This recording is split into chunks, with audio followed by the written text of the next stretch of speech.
Hello student, आज का हमारा टॉपिक है लाइफ ऑफ स्टार, तारों का जीवन चक्र। बहुत ही इंटरेस्टिंग टॉपिक है। आज के इस वीडियो में हम जानेंगे कि आखिरकार तारों के बनने और बिगड़ने की प्रक्रिया के पीछे का विज्ञान क्या है। तो चलिए गाइस स्टार्ट करते हैं। My name is Jeetu Singh, हमारा आपका क्यूट सा channel concept with Jeetu sir. सबसे पहले हमें ये पता होना चाहिए कि आखिरकार तारों का निर्माण होता कहाँ है। तो मैं आपको बताऊँ, तारों का निर्माण होता है आकाश गंगाओं में। आकाश गंगाओं में। तो आपके मन में ये सवाल ज़रूर आएगा कि आखिरकार आकाश गंगाएं बनती कैसे हैं, आकाश गंगाओं का निर्माण होता कैसे है। इससे पहले वीडियो में मैं ये बात डिटेल में डिस्कस कर चुका हूँ। उस वीडियो का लिंक इस वीडियो के डिस्क्रिप्शन बॉक्स में दिया गया है। फिर भी मैं आपको एक बार और बताऊँ, बिग बैंग का सिद्धांत यही बताता है कि आखिरकार आकाश गंगा का निर्माण कैसे हुआ। बिग बैंग के सिद्धांत के अनुसार आज से 15 अरब वर्ष पूर्व एक विशालकाय अग्निपिंड में विस्फोट होने के कारण आकाश गंगाओं का निर्माण हुआ। आकाश गंगाओं का निर्माण हुआ। विशालकाय अग्निपिंड एक विशालकाय अग्निपिंड था जो भारी पदार्थों से मिलकर बना था। उसमें अचानक विस्फोट हुआ और उससे असंख्य मात्रा में कण निकले। कण मतलब छोटे छोटे कण, कुछ छोटे कण कुछ बड़े कण, उनसे हुआ आकाश गंगाओं का निर्माण। चलिए, थ्योरी के अनुसार तो हम समझ गए, लेकिन इसको प्रैक्टिकली कैसे समझें। तो देखो, प्रैक्टिकली समझने के लिए आप ये मान लीजिए कि आपके पास एक ईंट का ढेर है और उस ईंट के ढेर में आपने डायनामाइट लगा दिया। डायनामाइट लगाकर विस्फोट किया तो आप देखेंगे कि इस ईंट के ढेर के असंख्य सैकड़ों हजारों टुकड़े बन गए।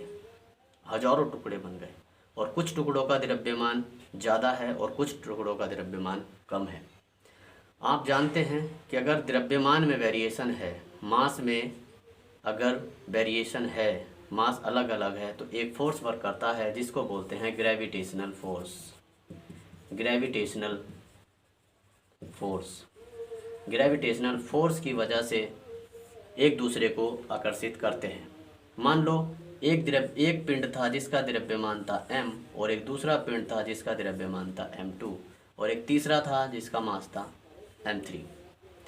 इनके बीच में एक फोर्स वर्क करेगा, ग्रेविटेशनल फोर्स। ये ज़्यादा भारी हुआ तो इसे अपनी ओर आकर्षित करेगा, लेकिन अगर ये हुआ तो ये आकर्षित करेगा, तो ये यहाँ ना पहुँचकर बीच में पहुँच जाएगा यहाँ। सेम इसी तरीके के सारे पिंड एक पैटर्न में अरेंज हो गए और इन पैटर्न को ही कहा गया आकाश गंगा। आई होप आप समझ गए होंगे। और पैटर्न की आकृति अलग अलग थी। पूरे ब्रह्मांड में जितने पैटर्न अरेंज हुए उन पैटर्न की आकृति अलग अलग थी, इसीलिए सभी आकाश गंगाओं की आकृति भी अलग अलग है। ये हमारी आकाश गंगा का चित्र है, आप इसको देख रहे हैं, ये मंदाकिनी यानी कि हमारी आकाश गंगा का चित्र है और इसका जो आकृति है वो है सर्पिलाकार। आपने देखा भी होगा। एक और आकाश गंगा का नाम आपने सुना होगा, एक गैलेक्सी है जिसका नाम है लिमन अल्फा ब्लॉब्स। उसकी आकृति अमीबा के आकार की है जो 20 करोड़ प्रकाश वर्ष चौड़ी है। तो आई होप आप समझ गए होंगे कि आखिरकार आकाश गंगाओं का निर्माण कैसे हुआ और इनकी आकृति में वेरिएशन क्यों है। चलिए अब हम स्टार्ट करते हैं कि आकाश गंगाओं में तारों का निर्माण कैसे होता है। देखो, सबसे पहले मैं बताऊं तो जो आकाश गंगा है, ये आकाश गंगा एंटी क्लॉकवाइज डायरेक्शन में रोटेट कर रही है। रोटेट मतलब ऐसे घूम रही है। हमारी आकाश गंगा एंटी क्लॉकवाइज डायरेक्शन में रोटेट कर रही है। इसके रोटेशन की वजह से, आकाश गंगा के रोटेशन की वजह से इसके पथ में आने वाली गैसों के मेघ में डिस्टरबेंस प्रोड्यूस हो जाता है। जो गैस हैं, इसके बीच में गैसें हैं, उसमें डिस्टरबेंस प्रोड्यूस हो जाएगा और उस डिस्टरबेंस के प्रोड्यूस होने से जो गैसों के एटम हैं वे एक दूसरे के समीप आ जाएंगे। अब आप ये कहोगे कि सर इसमें गैस आई कहाँ से? तो देखो, जब विस्फोट हुआ था, बिग बैंग हुआ था, तो तब 3 तरह के पदार्थ निकले थे। एक भारी पदार्थ, हल्के पदार्थ और गैसें भी प्रोड्यूस हुई थी। वही गैस यहाँ भी ब्रह्मांड में मौजूद हैं। तो उन गैसों के डिस्टरबेंस से गैसों के एटम, मॉलिक्यूल आसपास आ गए और आप आसपास आने से वहाँ हुआ हेलो का निर्माण। हेलो का निर्माण हुआ। हेलो मतलब प्रभामंडल।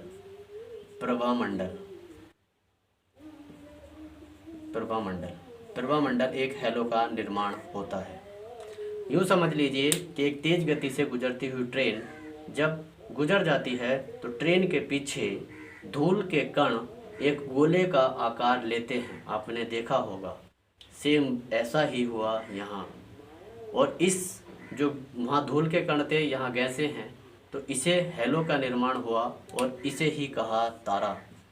यही तारा है। आप कहोगे ये तारा कैसे है? यही तारा है। हम कहते हैं कि आकाशगंगा के रोटेशन से गैसों का मेघ विचलित हुआ और जिससे गैसों के एटम मॉलिक्यूल आपस में आसपास आ गए, जिससे एक हेलो का निर्माण हुआ और वह तारा बन गया।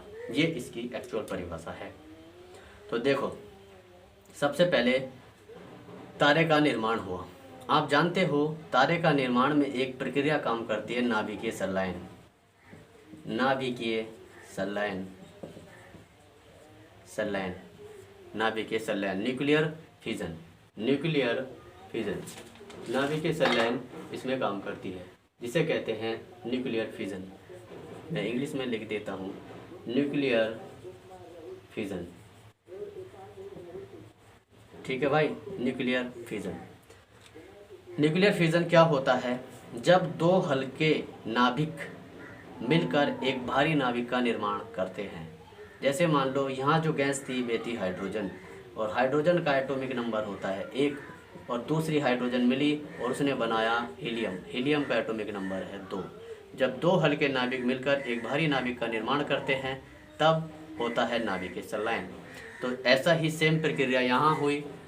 गैसों का मेघ आपस में एक दूसरे के समीप आया और उनमें कंप्रेशन प्रोड्यूस हुआ। कंप्रेशन से हुआ हाइड्रोजन से हीलियम, यानी कि नाभिकीय संलयन। अब मैं आपसे बात बताऊं, नाभिकीय संलयन और एक और होता है नाभिकीय विखंडन। आपने ये दो टर्म इंटर में पढ़ी होगी, नाभिकीय विखंडन यानी कि न्यूक्लियर फ्यूजन। न्यूक्लियर फ्यूजन,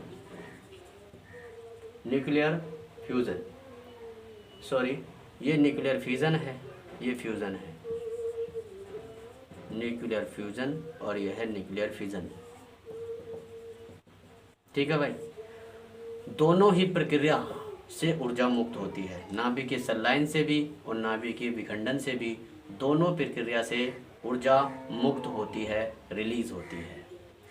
नाभिकीय विखंडन क्या है? जब एक भारी नाभिक टूटकर दो माध्यम मास के नाभिक में बन जाता है, या यूं कहे कि एक भारी नाभिक टूटकर दो हल्के नाभिक में विघटित हो जाता है, उसे कहते हैं नाभिकीय विखंडन। और जिसमें दो हल्के नाभिक मिलकर एक भारी नाभिक बना लेते हैं उसे कहते हैं नाभिकीय संलयन। जैसे यहाँ मैं कहूँ यूरेनियम, यूरेनियम 92 और 235, इसका विखंडन हो जाता है लेड में, लेड और थोरियम वगैरह में हो जाता है। हम साइंस में इतना नहीं जाएंगे, लेकिन यूरेनियम का विखंडन हो जाता है दो हल्के नाभिक में, तो उसका होता है नाभिकीय विखंडन। और हाइड्रोजन हाइड्रोजन मिलकर बनाती है हीलियम, ये होता है न्यूक्लियर फ्यूजन। अगर मैं जनरली बात कहूँ कि जब एक बॉन्ड बनता है, जब कोई बॉन्ड बनता है तो एनर्जी देनी पड़ती है, और जब बॉन्ड टूटता है तो एनर्जी लेनी पड़ती है, मिल जाती है। जैसे मान लो NaCl, सोडियम क्लोराइड, तो यहाँ सोडियम है और क्लोरीन है। जब ये बॉन्ड बनेगा आपस में, सोडियम क्लोराइड एक कंपाउंड बनाएंगे, एक मॉलिक्यूल बनाएंगे, तो एनर्जी देनी होगी, हमें एनर्जी देनी होगी। लेकिन जब NaCl टूटता है तो एनर्जी रिलीज होती है।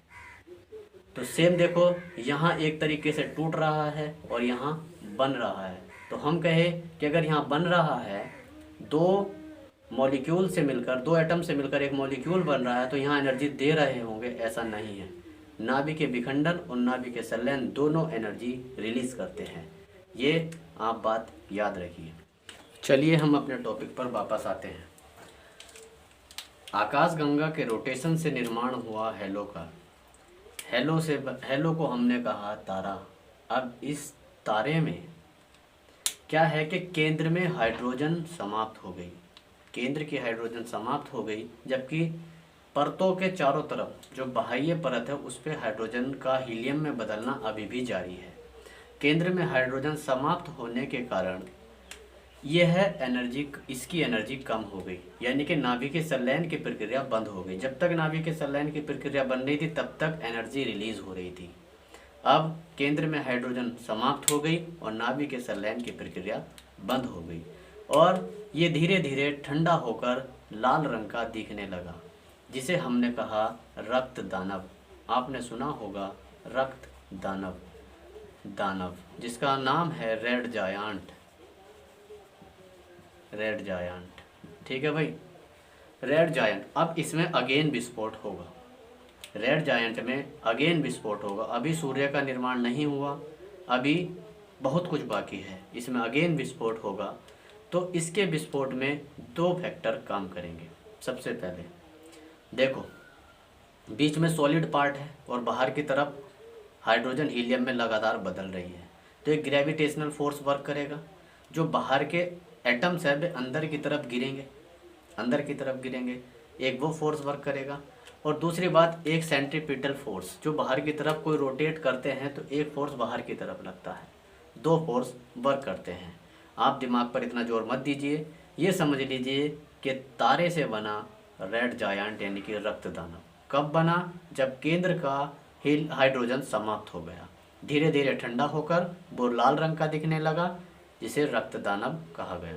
अब रक्त दानव में अगेन विस्फोट होगा। विस्फोट होने की दो कंडीशन है। अगर रेड जायंट का जो मास है, मास मतलब द्रव्यमान, मैं हिंदी में लिखूं द्रव्यमान, बड़ा होगा 1.4 मास ऑफ सन से, या द्रव्यमान लेस देन होगा 1.4 मास ऑफ सन से। दो कंडीशन हो सकती हैं। इस रेड जायंट का मास सन के मास से 1.5 गुना अगर अधिक हुआ तब, और 1.5 गुना से कम हुआ तब। देखो, सबसे पहले मैं कम पर बात कर लेता हूँ। अगर इसका रेड जायंट का मास सन के मास से लगभग 1.5 गुना से, यानी कि 1.4 मास ऑफ सन से कम हुआ, 1.4 मास ऑफ सन इसे कहते हैं चंद्रशेखर लिमिट, चंद्रशेखर सीमा। ठीक है भाई, याद रखिए। अगर इससे कम हुआ तो यह अपनी एनर्जी और खो देगा और धीरे धीरे ठंडा होगा और बनेगा श्वेत वामन, श्वेत वामन, वाइट ड्वार्फ वामन, श्वेत वामन बनेगा। श्वेत वामन के बाद बनेगा जीवाश्म तारा, और जीवाश्म तारा के बाद बनेगा काला वामन, और काला वामन यानी कि ब्लैक ड्वार्फ ही संकुचित होकर यह बहुत सिकुड़ जाएगा और इसी से निर्माण होता है ब्लैक होल का। ये आप समझ गए। अभी मैं इस चित्र के बारे में डिटेल में डिस्कस करूँगा। आप ये समझ लीजिए, अगर मास कम हुआ तो ऐसा होगा, और अगर मास अधिक हुआ, अगर रक्त दानव का मास 1.4 ms मास ऑफ सन से ज़्यादा हुआ तो इसमें होगा विस्फोट, एक विस्फोट होगा। विस्फोट का नाम होगा सुपरनोवा। आप ध्यान रखिए इस बात का। सुपरनोवा कब होता है? जब रेड जायंट का मास 1.4 ms से ज़्यादा होता है। ठीक है भाई, तो देखो यहीं रुक जाओ, अभी टॉपिक पे थोड़ा सा देखो। मान लो ये रोटेट कर रही थी और यहाँ हेलो का निर्माण हुआ, यहाँ रेड जायंट का निर्माण हुआ, यानी कि अंदर की तरफ आ गया। ये समझ लीजिए कि ये जैसे आगे की तरफ बढ़ गई और अपने मैच्योर स्टेट में आ गया। ठीक है भाई, यहाँ रेड जायंट का निर्माण हुआ, रेड जायंट में विस्फोट होगा। अब मैं विस्फोट पर रुका हूँ, पहले इसको समझ लीजिए। देखो, ये हमारी गैलेक्सी है। इस गैलेक्सी में 3 तरीके के तारे पाए जाते हैं। ये आप ब्लैक कलर से देख रहे हैं, यह है भ्रूण तारे। भ्रूण मतलब एम्ब्रॉय मतलब जैसे माँ के पेट में बच्चा स्टार्टिंग में इनिशियल पोजीशन में होता है, उसे भ्रूण बोला जाता है, यानी कि इनिशियल स्टेट में भ्रूण तारे। ये ब्लैक कलर से भ्रूण तारे दिख रहे हैं, और ये ब्लू कलर से जो मैंने बनाए हैं ये हैं यंग स्टार मतलब नवीन तारे, ये नवीन तारे हैं। और ये रेड वाले ये हैं ओल्ड स्टार, बूढ़े तारे। आई बात समझ में? तो हमारी गैलेक्सी में 3 तरीके के स्टार पाए जाते हैं, भ्रूण तारे, नवीन तारे और ओल्ड स्टार यानी कि बूढ़े तारे। ठीक, अभी हमारा जो इसी प्रक्रिया चल रही है, रेड जायंट की और सुपरनोवा की वो भ्रूण के अंदर चल रही है। भ्रूण तारे यानी कि इतने में वो प्रक्रिया हो रही है। ठीक है भाई, जितना समझ गए। अब देखो मैंने आपको बता दिया, और ये एंटी क्लॉकवाइज डायरेक्शन में रोटेट कर रही है। तो सुपरनोवा विस्फोट हुआ। दोबारा टॉपिक पे आ जाओ। क्या था? हेलो हेलो को प्रभामंडल कहा गया, उससे हुआ तारे का निर्माण। तारे के केंद्र का हाइड्रोजन खत्म हुआ, बना रक्त दानव। रक्त दानव का मास अगर 1.4 ms से ज़्यादा है तो एक सुपरनोवा विस्फोट होगा, और कम है तो बनेगा श्वेत वामन, जीवाश्म और काला वामन बन जाएगा। लेकिन विस्फोट हुआ, विस्फोट से निकली 3 चीज़ें। ठीक है भाई, विस्फोट से निकली 3 चीज़ें। देखो जब विस्फोट हुआ तो 3 तरह की चीज़ें निकली। एक तो निकले असंख्य पिंड, मतलब विस्फोट से कुछ टुकड़े कहे। ठीक है भाई, टुकड़े निकले। और दूसरा एक बच गया नाभिक, जो एक कोर बच गया बीच में वो। और तीसरा बना गैस। ये 3 चीज़ यहाँ निकली। ठीक है भाई, तो नाभिक जो था, नाभिक को कहते हैं न्यूट्रॉन तारा, न्यूट्रॉन तारा या पल्सर तारा। पल्सर कहते हैं, पल्सर, ये पल्स करके मतलब टिमटिमाता रहता है, ये न्यूट्रॉन तारा। और पल्सर तारा बना। और जो टुकड़े थे इनसे बने अन्य पिंड बन गए। और जो गैस थी, गैस के मेघ से अगेन मैंने क्या कहा? देखो जो गैसें बची, उस गैस के मेघ से अगेन एक पिंड बन गया, जैसे हेलो का निर्माण हुआ था। और उस पिंड को हमने कहा सूर्य।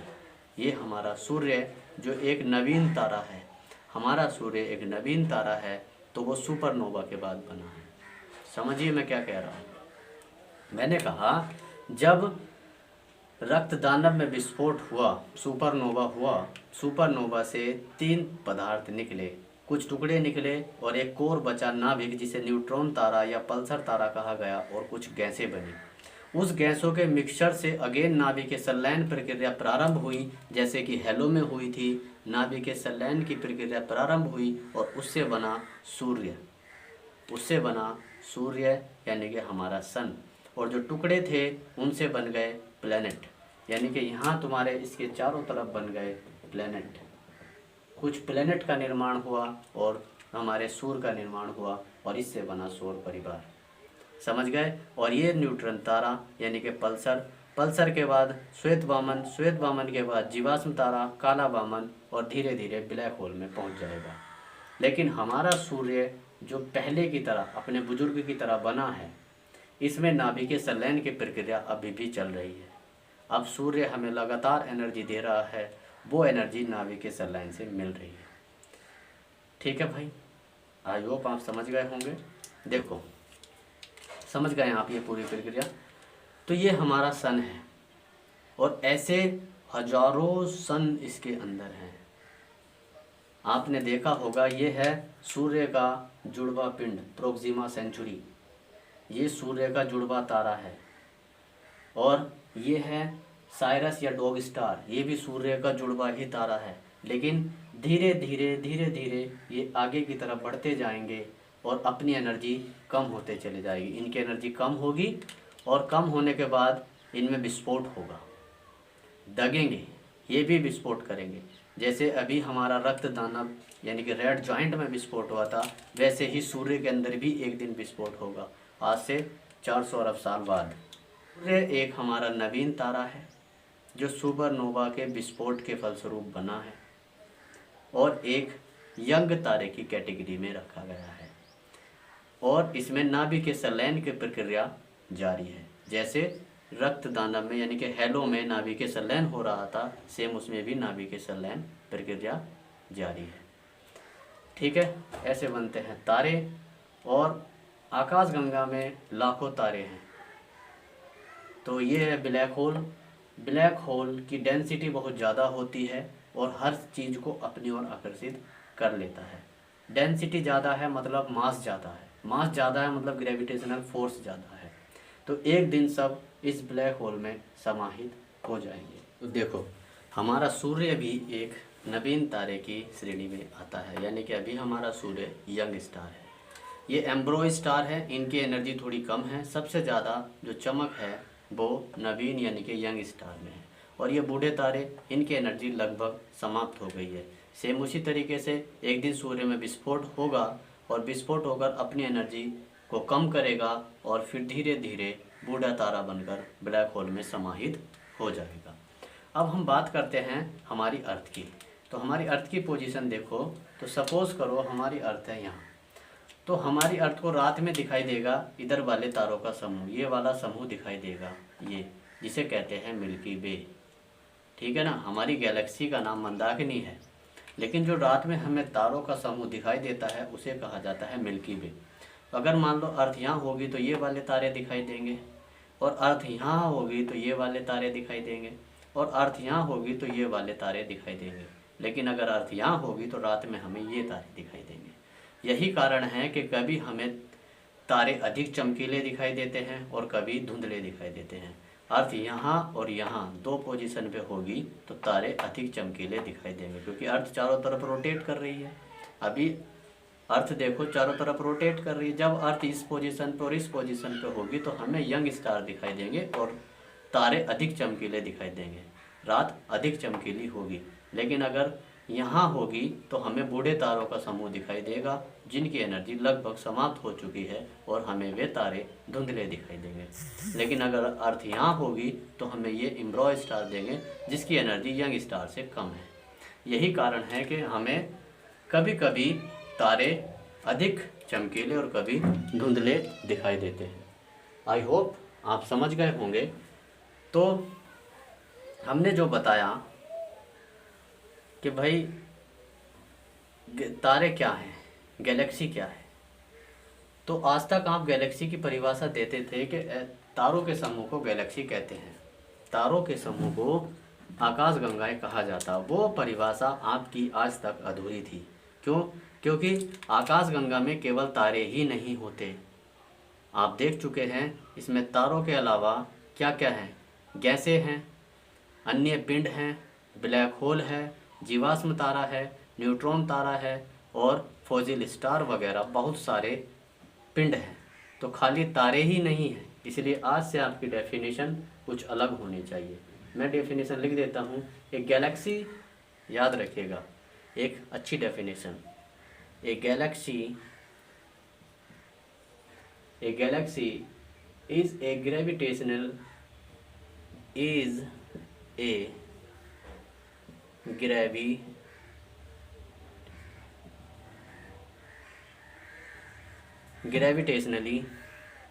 gravitationally bound system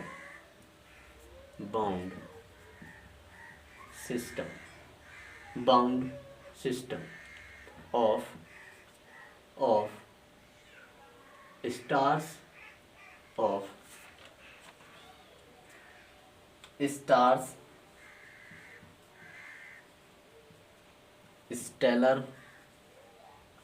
stellar remnants and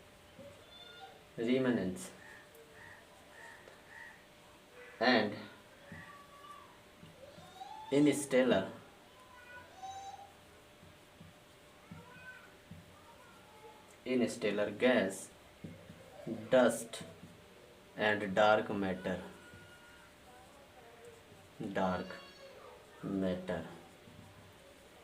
ये डेफिनेशन आप लिख सकते हैं।